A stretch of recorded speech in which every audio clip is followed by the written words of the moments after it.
Hi, I'm Sean from 64 Motor Cars. Today we're going to be talking about transporting a C8 with a flat tire without ramps. These are going to be some of the options you can use if you don't have ramps with you on site.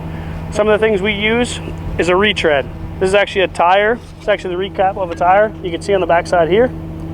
We'll just lay it down because there's no potential for that to kick up like a board. So now right here, as you can see, the car's getting closer to the bed. What I'm gonna do now, I need more cribbing. So all I'm gonna do is, on this side here, put a piece of wood right there.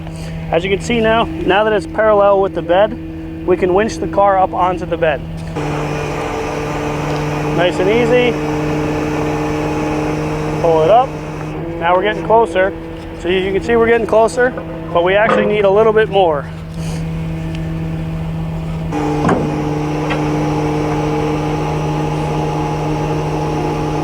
So one thing you gotta watch, make sure your boards, number one, aren't kicking up. When you're winching it, you're gonna go nice and easy, and you're not gonna allow them to kick up on you. The other thing we need to watch right now, like this board's sideways, but I need to actually carefully come forward and let this car off of here. So in this position right here, if we're operating a truck without ramps and I have to use what we have, so what I would do is I recommend it, if you get the truck or the car to this position, you can actually lift the bed just a touch. What that's going to do is it's going to give you clearance under the front valance. And now when you suck the car forward, it's going to come down off that board. Remember, come carefully, slowly, and easily. Once we stop off of this board, we want to make sure that we clear that board from behind the rear wheel.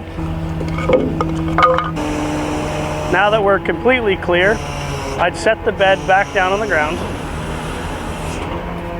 and winch the car onto the truck.